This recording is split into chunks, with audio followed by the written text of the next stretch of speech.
Assalamualaikum warahmatullahi wabarakatuh. Waalaikumsalam warahmatullahi wabarakatuh. Bismillahirrahmanirrahim. Alhamdulillahi rabbil alamin.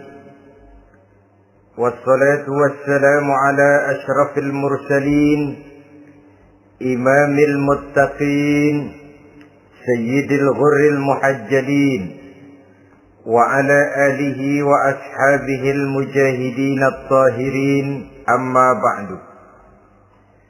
Saudara-saudara kaum muslimin rahimakumullah. Satu hari ketika seorang ulama besar bernama Al-Imam Al-Faqih Abu Lais tengah berjalan-jalan di dekat kota Basrah,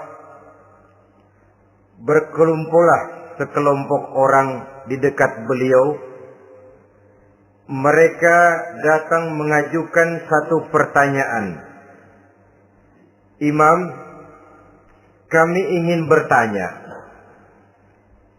Di dalam Al-Quran itu Allah Subhanahu wa ta'ala menjelaskan,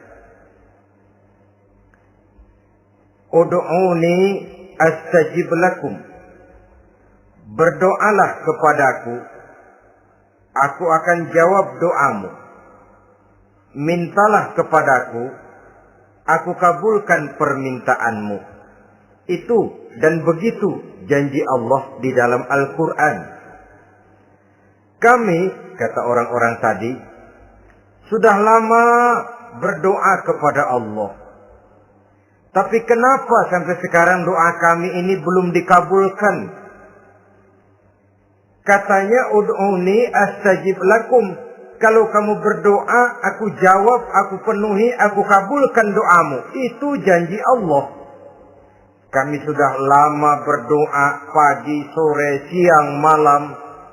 Nyatanya sampai sekarang doa kami belum dikabulkan. Ini bagaimana? Apa ayat Quran salah? Apa Tuhan lagi lempengan gak denger?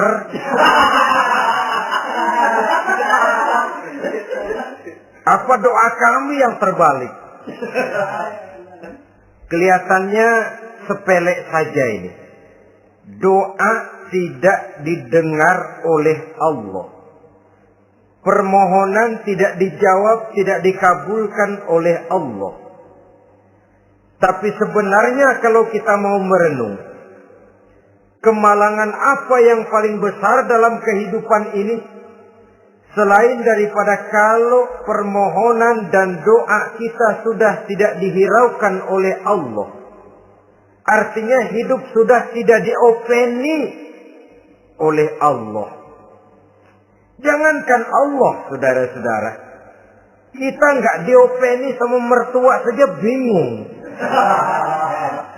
Ini mertua diem aja, kalau saya salah apa salahnya, kalau ada yang dikepengenin apa kepengenannya, boyak ngomong kenapa diem begitu. Ini tidak diopeni oleh Allah. Kemalangan apa yang lebih malang selain daripada kalau doa sudah tidak didengar oleh Allah. Itu sudah kemalangan yang paling malang, lebih malang dari kota Malang saya kira.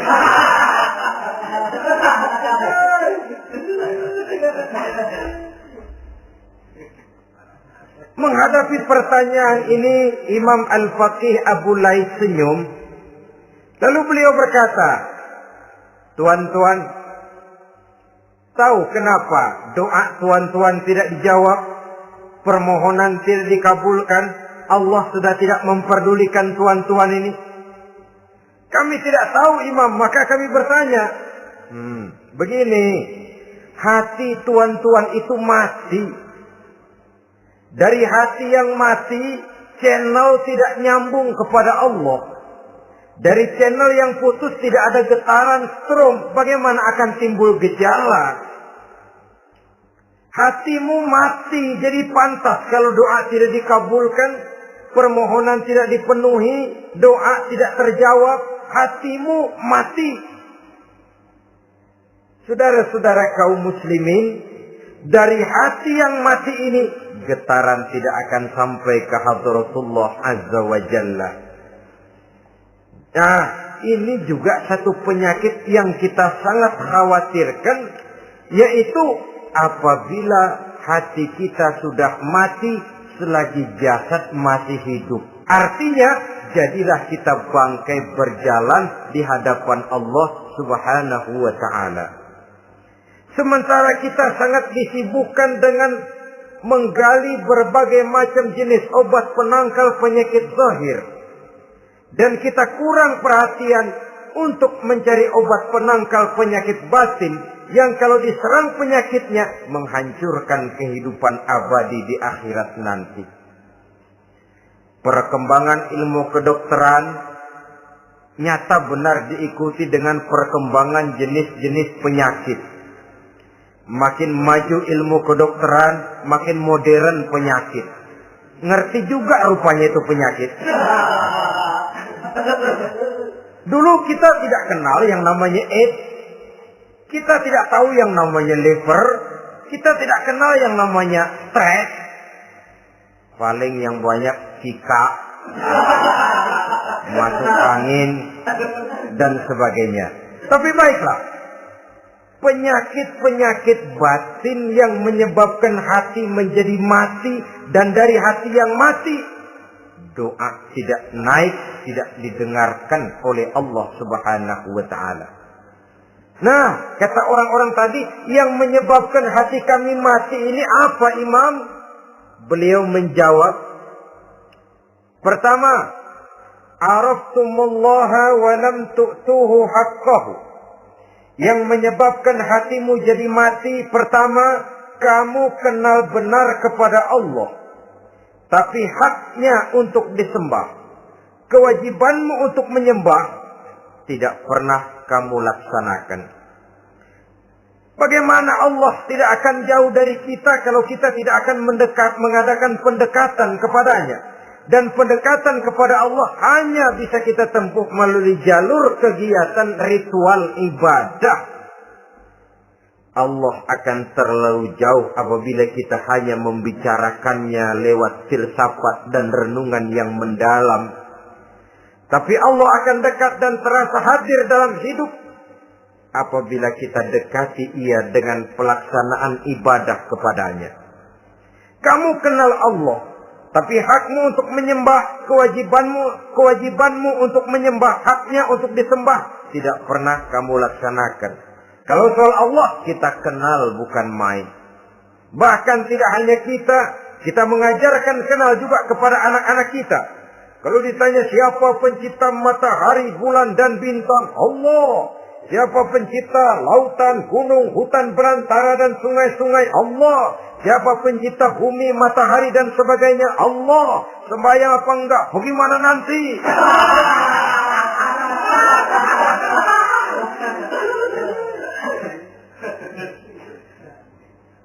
Tanpa pendekatan, Allah akan jauh. Apabila Allah jauh, maka doa tidak akan didengarkan olehnya. Oleh sebab itu, logika mengajarkan kepada kita, berpayahlah dulu, wa man ladzatu illa ba'da ta'ab, innama al-usri yusra. Di balik kesulitan, menunggu kemudahan. Nikmat baru akan terasa, kelezatan hidup baru akan terasa setelah kita jerih payah banting tulang peras keringat. Rasanya memang lebih nikmat sepotong singkong hasil cucuran keringat sendiri ketimbang roti dijejelin orang. Ini berarti kita ingin mohon pertolongan kepada Allah. Sementara dengan Allah sendiri kita jauh. Sama saja dalam kehidupan kita analoginya, saudara-saudara. Orang tidak kenal kepada saudara. Tahu-tahu jauh dari saudara. Tahu-tahu datang mau minjem duit. Apa kesan saudara? Enak aja, kenal enggak, dekat enggak, datang-datang mau minjem duit. Emang duit percetakan bapak lu?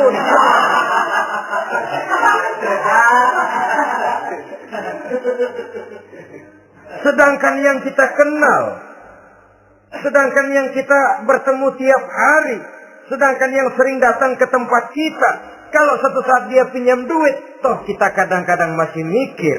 Apalagi datang nggak pernah, berkunjung nggak pernah, ngobrol nggak pernah. Apalagi kenal juga nggak pernah, datang-datang mau minta. Macam apa? Datang nemuin Tuhan setahun 2 kali. Idul Fitri, doang Idul Adha. Doa cerewet banget. Apa aja diminta.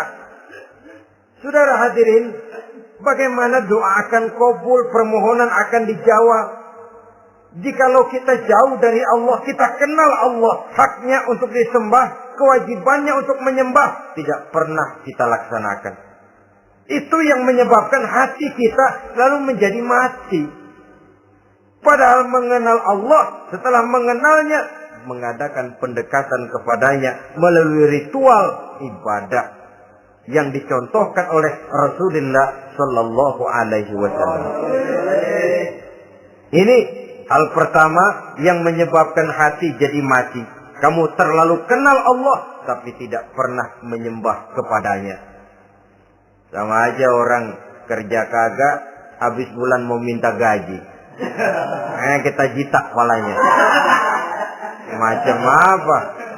Kerja enggak, tahu-tahu datang mau minta gaji. Kerja dulu yang baik, habis bulan baru. Enggak diminta pun memang sudah ada jatahnya. Ibadah dulu kita kepada Allah. Soal Allah memberikan karunia kepada kita, itu hak Allah. Apabila kita dekat dengannya, ibadah yang kita laksanakan benar, karunia itu akan datang kepada kita. Saudara-saudara, yang kedua yang menyebabkan hati jadi mati, qara'tumul Qur'an wa lam ta'malu bih. Kamu baca Al-Qur'an tapi ajarannya tidak pernah kamu amalkan. Kamu baca Quran tapi isinya kamu injak-injak. Sehingga ada peringatan dari Rasul Sallallahu Alaihi Wasallam. Beliau bersabda, "Iza azzamat ummatid dunya wa fi riwayatin dinaran wa dirhaman nuzi'at minha haibatul Islam. Wa iza turikatil amru bil ma'ruf wan nahyu 'anil munkari hurimat 'alaihim barakatul wahyi. Wa iza tasabat ummati saqatat min 'ainillah."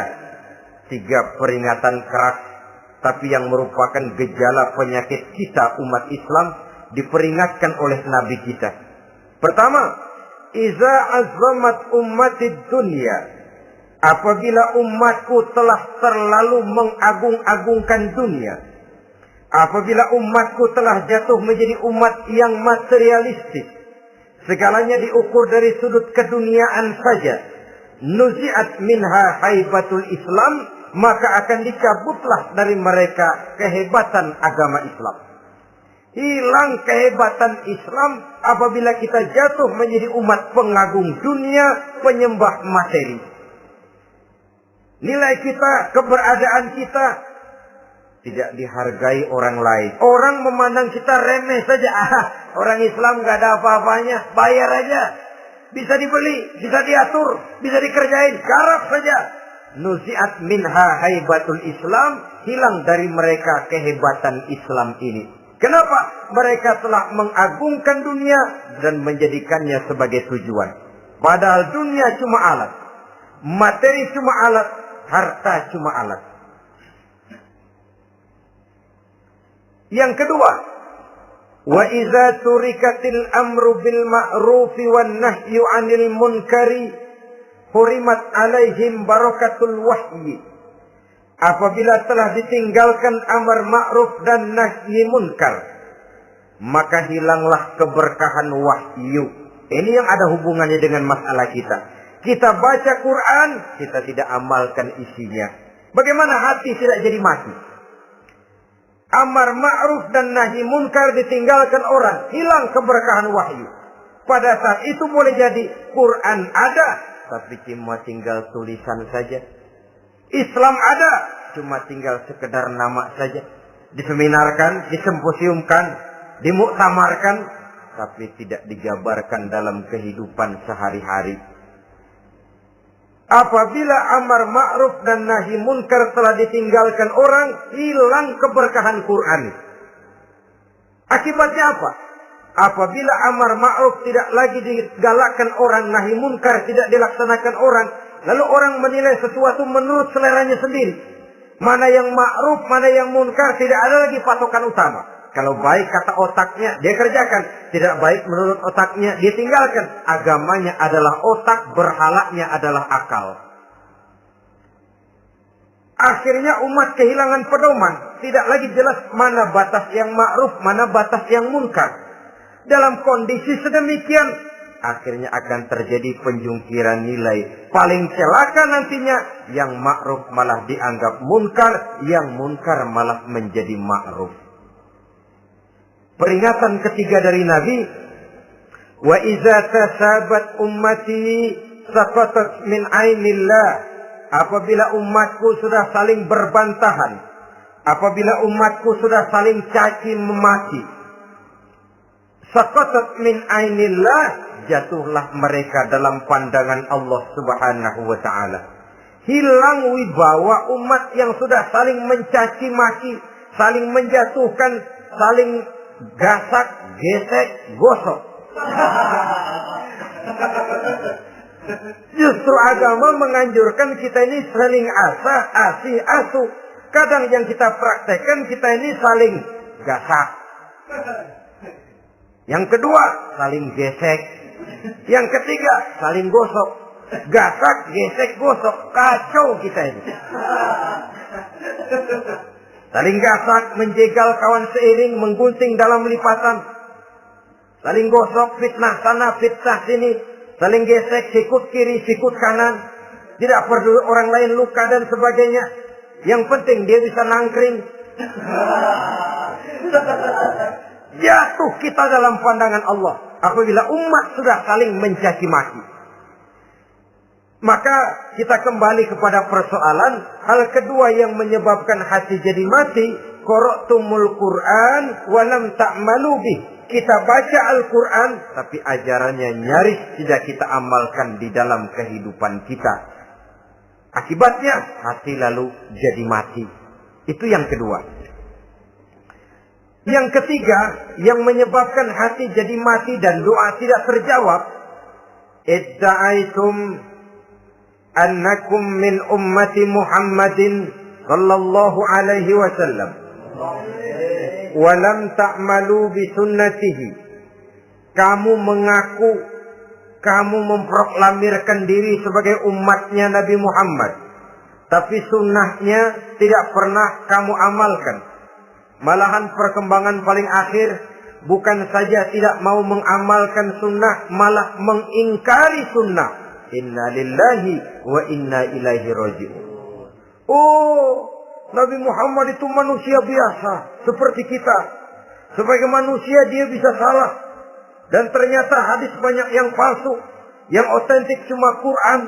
Selebihnya adalah sejarah. Tidak ada itu sunnah. Langsung saja kepada Quran. Oh, hadis itu bukan sumber hukum. Oh, tidak perlu mengamalkan sunnah. Saudara-saudara kaum muslimin, mengaku kita umat Nabi, tapi sunnahnya kita campakkan, tidak kita amalkan. Setelah tidak kita amalkan, kita campakkan. Setelah kita campakkan, kita ingkari pula. Inna lillahi wa inna ilaihi raji'un. Bagaimana hati tidak jadi mati?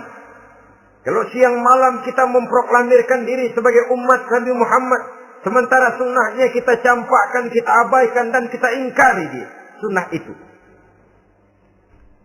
Padahal, jikalau sekarang kita mengenal Islam, jikalau kita sekarang ngerti halal haram, tahu hak batil, bisa memilah dan memilih antara yang ma'ruf dengan yang munkar, itu utamanya adalah karena jasa Nabi Muhammad sallallahu alaihi wasallam.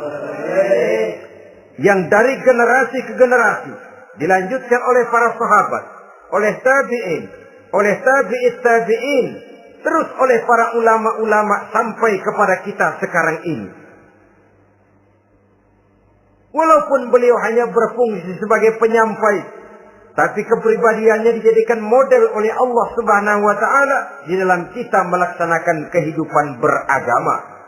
Bahwa beliau manusia seperti kita, memang dalam arti unsur biologisnya ya manusia, punya darah, punya daging, punya hati, punya perasaan, bisa sedih, bisa gembira. Tetapi beliau itu termasuk basyarun la kal basyar, manusia yang tidak seperti manusia pada umumnya, punya spesifik.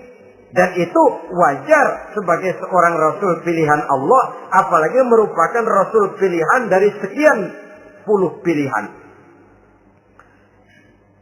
Bahwa jamrud itu batu memang, tapi nilainya kan berbeda dengan batu kolar. Satu truk batu kolar dengan barangkali segenggam batu jamrud, nilainya tentu jauh lebih mahal batu jamrud. Kalau soal batunya, sama batunya, tapi nilainya berbeda karena esensinya berbeda.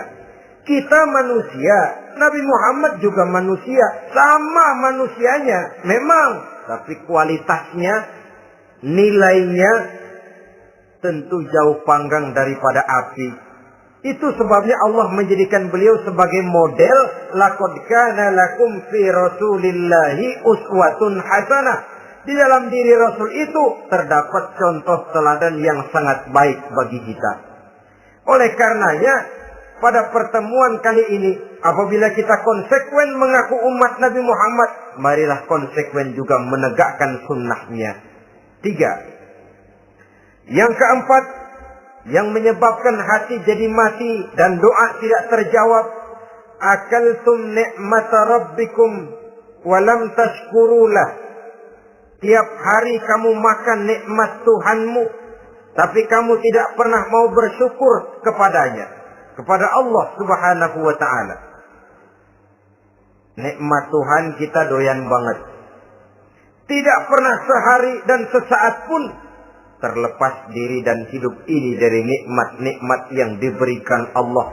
Sejak kita bangun tidur sampai tidur kembali, bahkan tidur itu sendiri, di pasar, di sawah, di kantor, dimanapun kita berada, nggak pernah nikmat Allah berhenti. Hidup kita dalam alam diberikan segala fasilitas untuk menunjang kehidupan. Nggak pernah Allah pasang pajak matahari, nggak pernah Allah pasang pajak gas udara. Nikmat-nikmat yang banyak itu tiap hari kita kecap, tiap hari kita nikmati. Tapi kita tidak pandai bersyukur. Padahal Allah memberikan peringatan keras dalam hadis qudsinya. Man lam yashkur ala na'ma'i wa lam yasbir ala bala'i falyakhruj min tahti sama'i wal yatlub rabban siwaya. Siapa yang tidak mau bersyukur terhadap nikmat yang aku berikan kepadanya, dan tidak mau bersabar terhadap ujian yang aku berikan kepadanya, silahkan keluar saja dari kolong langit ini dan cari Tuhan selain aku. Diusir oleh Allah. Kalau orang tidak mau bersyukur terhadap nikmat yang aku berikan, dan tidak mau bersabar terhadap ujian yang aku timpakan, keluar dari kolong langitku, keluar. Cari Tuhan selain aku. Diusir. Lah yang ngusir Allah. Anak sekarang bilang mau ke Menong.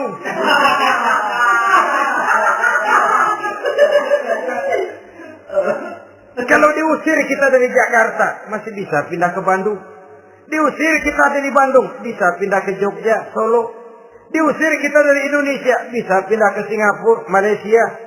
Diusir dari kolong langit, mau cari langit mana lagi? Kalau kau tidak mau mensyukuri nikmatku, tidak sabar terhadap ujian yang aku berikan kepadamu, keluar saja, keluar dari kolong langitku ini, cari Tuhan selain aku. Kalau istilah kita mah Tuhan, jengkel banget udah itu. Nikmatku, yang nikmat yang aku berikan kau makan, tapi kepadaku engkau tidak pernah mau bersyukur. Saudara-saudara kaum muslimin rahimakumullah, wajar. Kita dulunya tidak ada, sekarang ada, nikmat. Susunan biologis manusiawi kita demikian cantik, nikmat. Tinggal di bumi, fasilitas yang kita perlukan disediakan, tinggal kemampuan kita mengelolanya. Nikmat. Diberikan kita otak yang membedakan kita dengan binatang, nikmat. Diberikan kita agama, diutus para rasul untuk jadi model dalam kehidupan kita, nikmat. Kalau cara kita emang kurang apa sih? Apa yang kurang, hai manusia? Engkau tidak ada, aku adakan. Kalau aku perintahkan kau tinggal di bulan, mungkin kau tidak akan sanggup hidup. Begitu lahir juga lepek-lepek habis. Ya nggak ada HO2 toh di bulan. Mau ngisap apa? Aku perintahkan tinggal di permukaan bumi. Alamnya indah, fasilitas serba menunjang. Nikmati semuanya, semuanya untuk kamu, semuanya. Satu pintaku, syukuri nikmat yang aku berikan kepadamu. Ya bukan cuma syukur dalam ucapan, syukur dalam perbuatan. Banyak nikmat yang diterima, makin banyak dia sujud, makin banyak dia ruku, makin banyak dia mengadakan pendekatan kepada Allah. Syukur dalam artian berupa tindakan dan perbuatan, mempergunakan nikmat sesuai dengan kehendak yang memberikan nikmat itu sendiri kepada kita. Saudara-saudara kaum muslimin rahimakumullah. Ini penyakit yang keempat. Kamu makan nikmat Tuhanmu, tapi kamu tidak pernah pandai bersyukur kepadanya. Mensyukuri nikmat yang diberikan tadi. Bagaimana hati tidak jadi mati? Kita sibuk mempersolek jasmani, mencari obat penangkal penyakit zahir. Maka yang ramai di zaman sekarang, saudara lihat, salon, fitness, senam, macam-macam jenis. Tidak ada salahnya dan tidak ada jeleknya. Tapi kalau itu sampai melupakan kita kepada memperindah batin, memperbaiki jiwa, artinya bukankah kita perlahan tapi mempersiapkan diri menjadi bangkai berjalan di hadapan Allah. Dengan operasi plastik, yang pesek jadi mancung, yang sipit jadi belok, kulit keriput jadi kencang, pipi terlalu cekung bisa diatur. Saudara-saudara, tapi kalau hati yang rusak, jiwa yang rusak, kemana lagi kita akan berobat kalau bukan kepada agama? Maka hati itu jadi mati apabila kita selalu memakan nikmat Allah dan tidak pandai mensyukuri nikmat itu. Dari hati yang mati tidak akan ada getarannya. Oleh sebab itu doa tidak terjawab. Selanjutnya, yang menyebabkan doa tak terjawab dari sebab matinya hati, qultum annal mauta haqqun wa lam tasta'iddu lahu. Kamu berkata, kamu yakin bahwa mati adalah sesuatu yang benar, tapi kamu tidak pernah punya persiapan untuk mati. Padahal menurut logika, orang yang akan bepergian jauh tentu dia harus mempunyai bekal yang cukup. Semakin jauh jarak perjalanan yang akan ditempuhnya, semakin banyak perbekalan yang harus dibawanya. Dahulu, seketika beberapa jamaah dari Yaman akan melaksanakan ibadah haji dengan nekat, mereka berprinsip, pokoknya kan berangkat haji jadi tamunya Allah. Nanti Allah yang akan ngelayanin. Mereka nekat, modal badan doang berangkat. Diadukan kepada baginda Rasul, lalu turun peringatan dari Allah, wa tazawwadu fa inna khairaz zadi taqwa. Jangan begitu, bawa bekal. sesungguhnya bekal yang paling baik adalah takwa. Bahwa berangkat dengan bekal takwa itu bekal yang paling utama. Tapi bekal-bekal yang lain pun jangan diabaikan. Kalau kita akan berangkat untuk tujuan yang baik, bekal yang paling utama memang takwa. Tapi tidak berarti harus mengabaikan bekal-bekal yang lain. Begitulah, semakin jauh perjalanan yang akan kita tempuh, semakin banyak bekal yang harus kita hadapi. Kalau saudara mau pergi ke Surabaya, tidak membawa bekal kemudian berani berangkat, rasanya sih saya pikir itu bukan berani, nekat namanya. Sama saja orang belum pernah sembahyang mati. Nekat orang. Berani amat. Belum berbuat kebaikan barang sedikit pun sudah mati. Nekat namanya itu. Sama saja tadi, nggak bawa bekal apa-apa berangkat ke Surabaya. Sampai Surabaya belum tentu, sengsara udah jelas. Belum punya bekal yang baik sudah mati. Sampai ke surga belum tentu. Tapi kebelangsak dan sengsara, rasa-rasanya pasti itu. Oleh karena itu, kalau kita yakin mati sesuatu yang benar, sesuatu yang pasti datang menimpa, maka hendaklah kita mempersiapkan bekal. Kemudian, idda'aitumun najata minan nar, wa ramaitum fiha anfusakum. Kamu memproklamirkan diri ingin selamat dari neraka, tapi kamu lemparkan dirimu ke dalam neraka. Bagaimanapun bajingannya bajingan, kalau ditanya, ente mau masuk neraka enggak? Jawabannya pasti enggak. Itu pasti perbuatannya sendiri yang melemparkan dirinya ke dalam neraka. Membiarkan dirinya berlarut-larut, bertimbun-timbun dalam dosa dan kesalahan. Dan tidak akan ada niatan untuk memperbaiki diri. Hanyut di meja judi, habis ditelan minuman keras, fitnah sana, fitnah sini, hasud sana, hasud sini.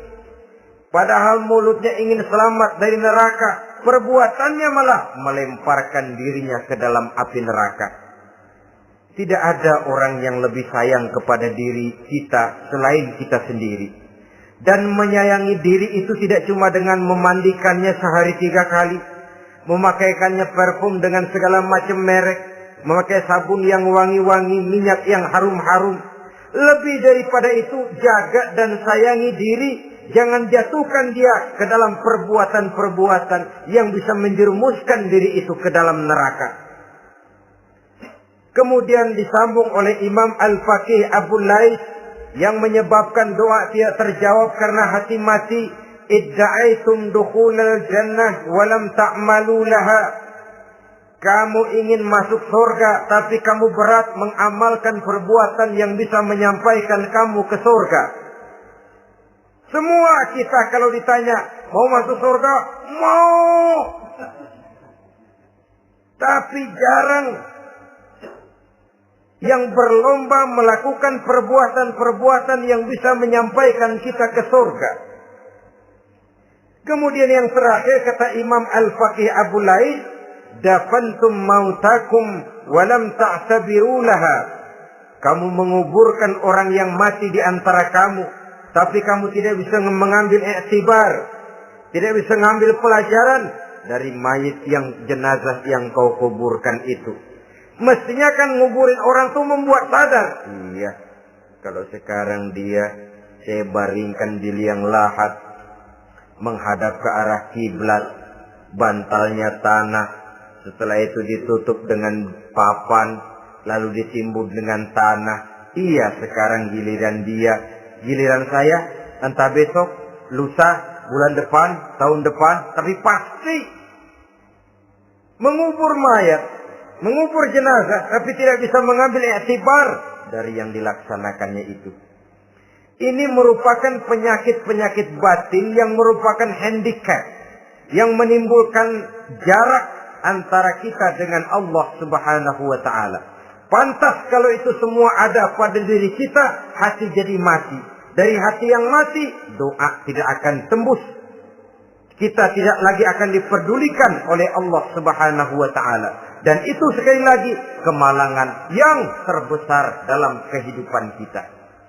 Bagaimana jalan keluarnya? Pertama, memperbaiki batin kita, menyelamatkan diri daripada penyakit-penyakit yang bisa mematikan hati seperti yang sudah saya sebutkan tadi. Yang kedua, berdoa dengan adab. Sehingga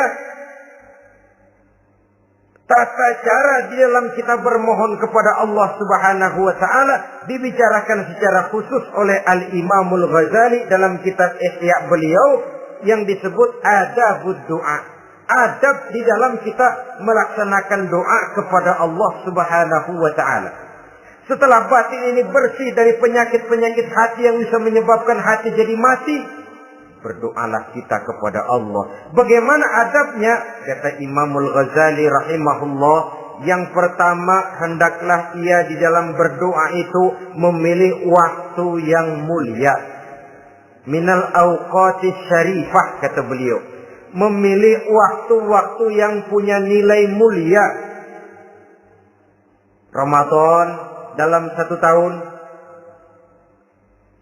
Jumat dalam tiap minggu, sepertiga malam yang akhir pada setiap hari. Waktu-waktu yang punya nilai mulia. Walaupun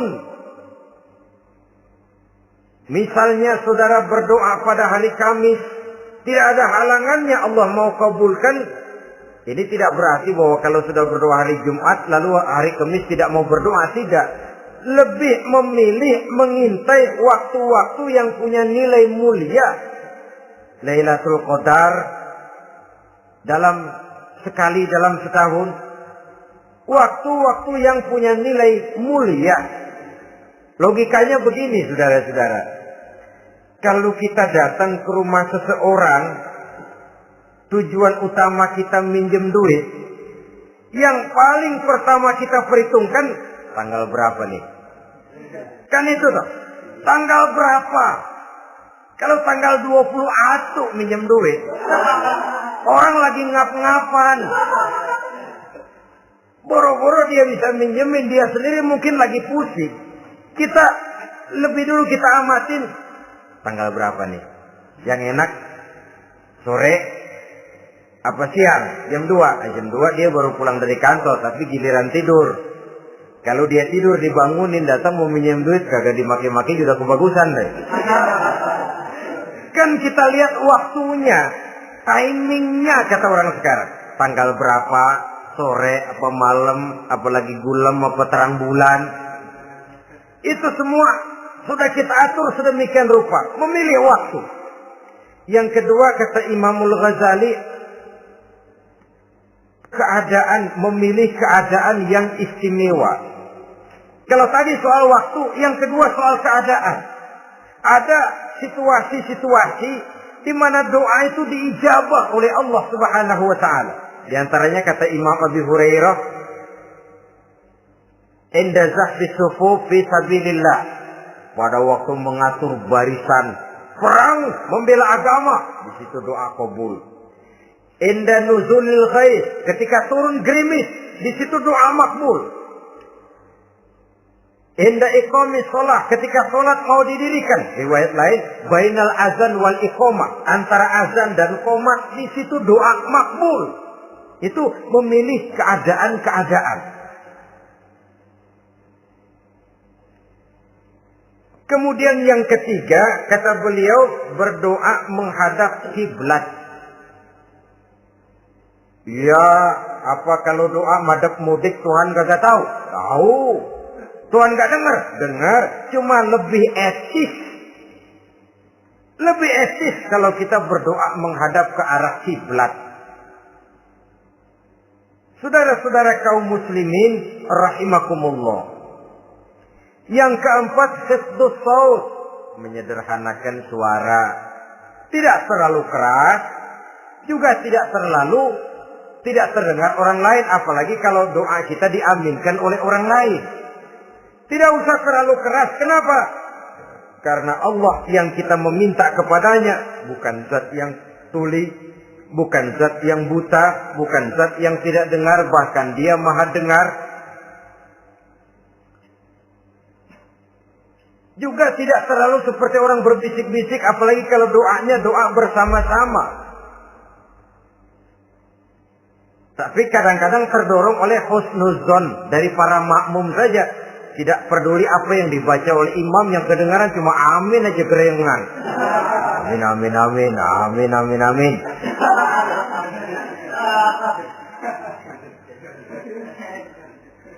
Juga tidak terlalu keras. Seperti orang berdoa, seperti orang pidato. Saudara-saudara kaum muslimin rahimakumullah. Yang kelima, alla yatakallafa saja fid doa. Dalam berdoa, kalau istilah kita, jangan nyelongcong. Sajak ini menunjukkan sikap berani kepada Allah. Misalnya ada orang berdoa, ya Allah ampunilah saya kalau engkau mau. Kalau Allah mau. Kasihanilah saya ya Allah kalau engkau mau. Itu doa orang songong. Atau sama saja, ya Allah berilah saya rezeki dikit aja. Emang kenapa pakai begitu?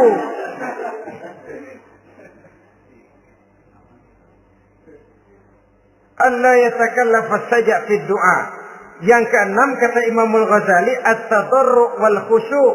Dengan tadarru' dan khusyu', dengan sikap tawadhu, benar-benar ya seperti kita lah kalau datang memang menghajatkan pertolongan dari seseorang, segala action kita atur supaya hajat kita itu kabul, kan begitu.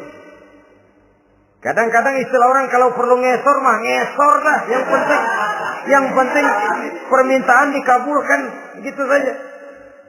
Kita lihat sekarang ini, ramai orang bicara soal film-film Parno. Kelihatannya pendatang-pendatang baru, pokoknya asal bisa main dah, bugil ya bugil dah. Yang penting nyohor, bisa tampil. Walaupun dalihnya semua sama, mula-mula cuma iseng.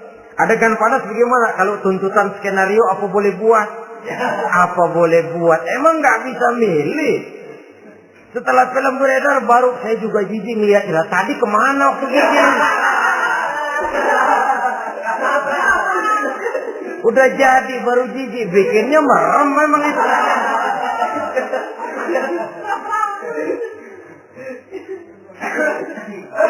Tapi ada satu analogi, asal bisa main, asal bisa tampil di layar, apa saja jadi taruhan sudah. Bugil ya bugil dah.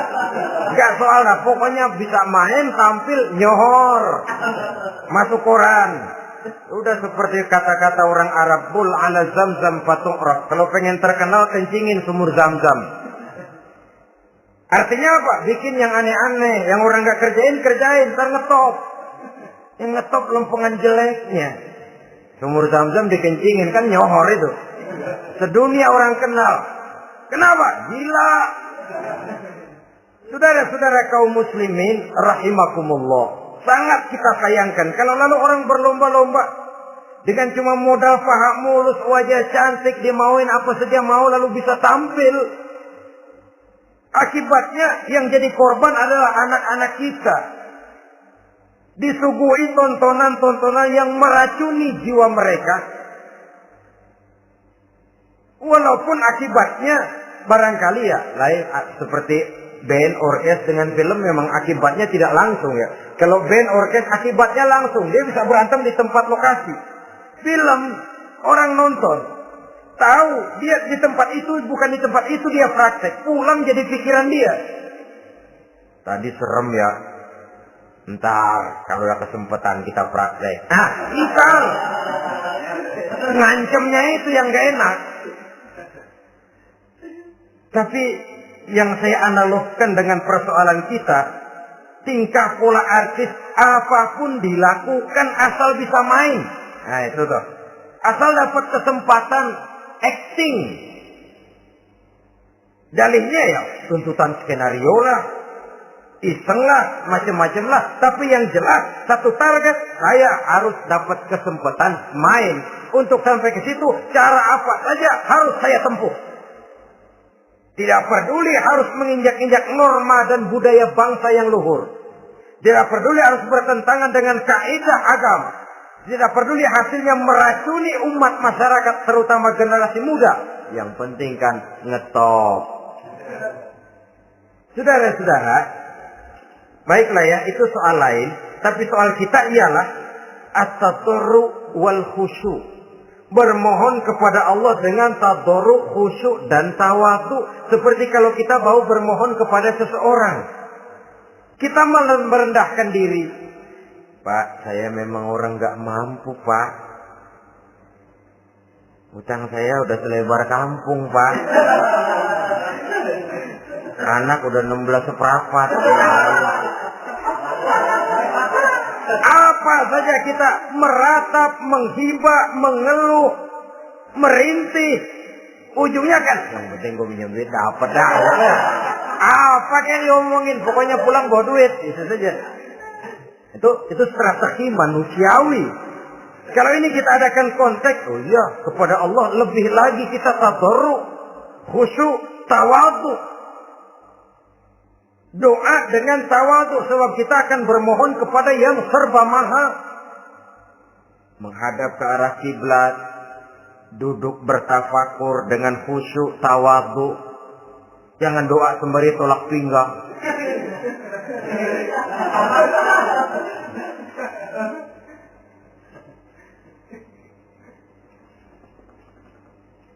Yang ketujuh, kata Imamul Ghazali, ayyujzimad du'a wa yuqina bil ijabah. Hendaknya dia menjazamkan doanya itu. Dan yakin bahwa doanya akan dikabulkan oleh Allah.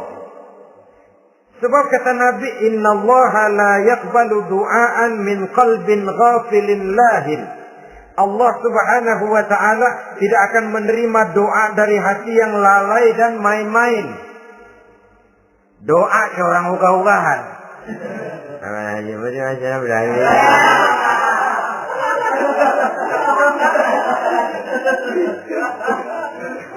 Kali malaikat nyongkrong, lu minta apa lu?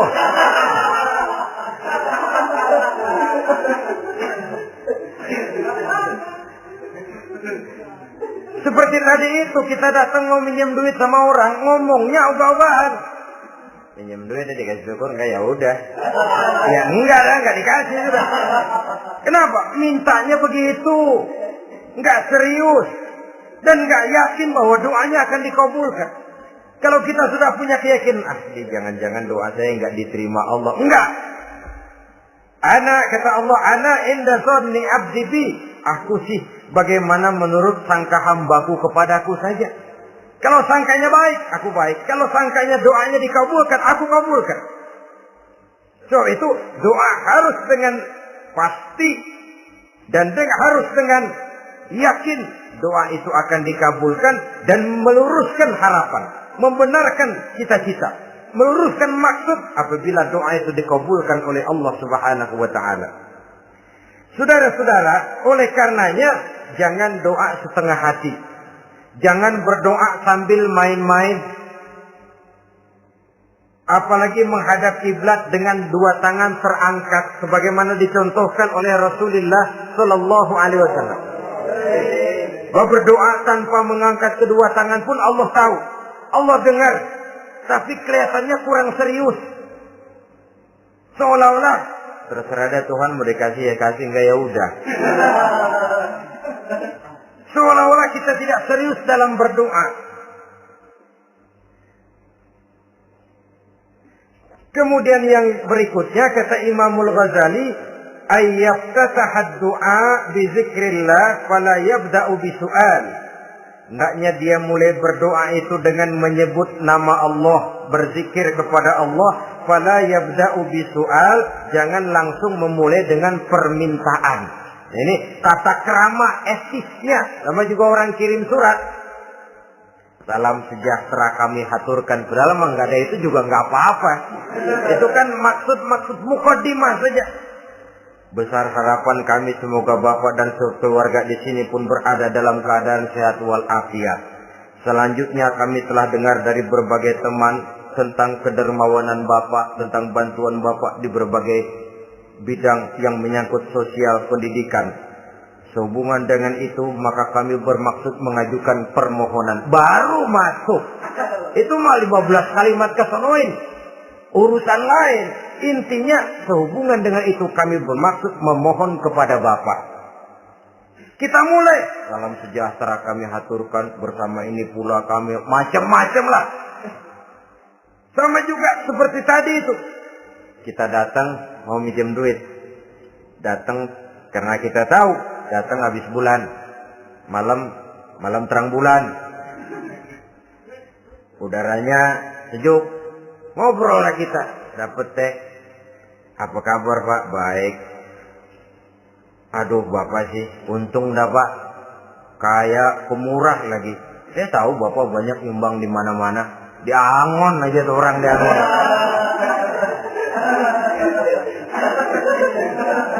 Kira-kira udah mau telap aja baru dikedat.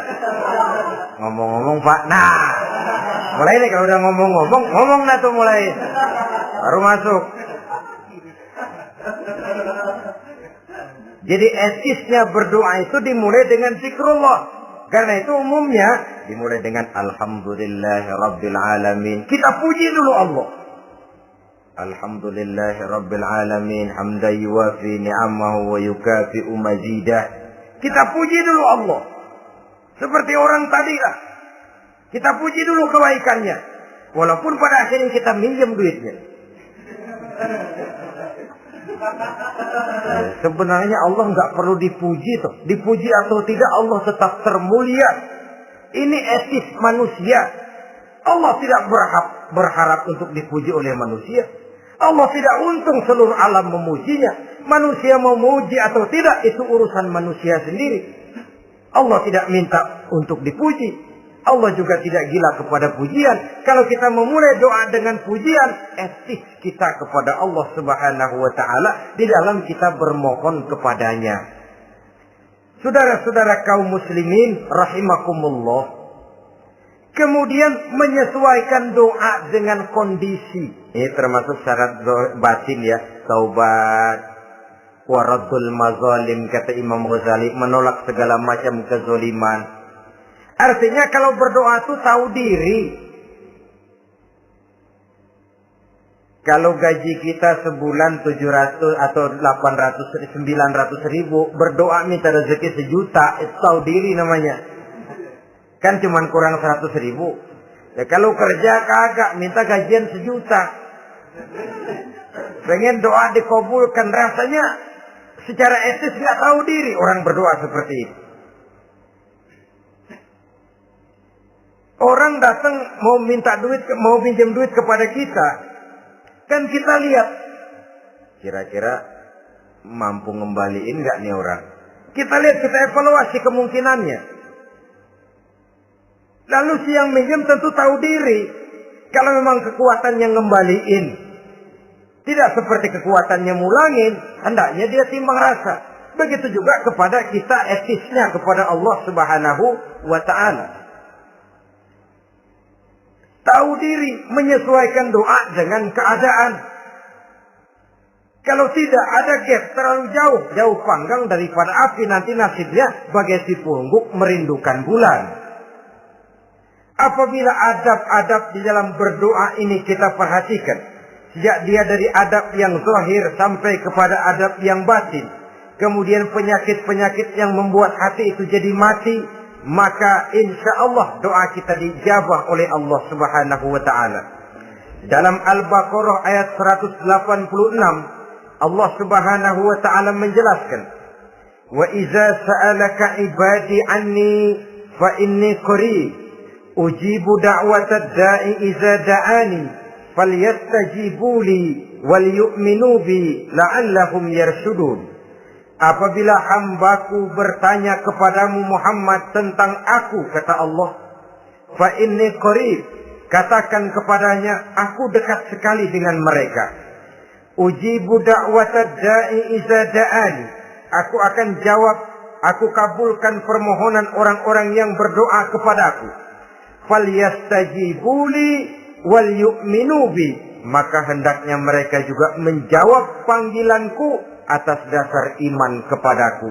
La'allahum yarsyudun, semoga dengan ini mereka kelak mendapat petunjuk. Saudara-saudara, Al-Baqarah 186 ini dengan nyata menjelaskan kepada kita, Allah akan menjawab doa, mengabulkan permohonan apabila kita falyastajibuli wal yu'minu bi, juga menjawab panggilan Allah atas dasar beriman kepadanya. Logikanya tadi itu, arastumullaha wa lam tu'tuhu haqqahu. Kita tidak pernah mau menjawab panggilan Allah sementara kita berharap doa kita dijawab oleh Allah. Apa enggak pincang? Apa enggak berat sebelah? Panggilan Allah kita berat memenuhinya, sementara kita sangat berharap agar permohonan kita, seruan kita dikabulkan oleh Allah. Menjawab panggilan Allah atas dasar beriman kepadanya. Kenapa? Ada orang menjawab panggilan bukan berdasarkan iman, tapi karena target lain. Datang sembahyang Jumat paling dulu, target utamanya pulang juga paling dulu nyabet sendal, nyabet sepatu. Menjawabnya ya, tapi tidak karena iman. Jadi apabila kita rajin menjawab panggilan Allah atas dasar beriman kepadanya, maka seruan, permohonan, doa niscaya dikabulkan olehnya. Ini saja, mudah-mudahan ada manfaatnya. Terima kasih atas segala perhatian. Mohon maaf atas segala kekurangan. Usikum wa nafsi bitaqwallah. Wassalamualaikum warahmatullahi wabarakatuh. Waalaikumsalam warahmatullahi wabarakatuh.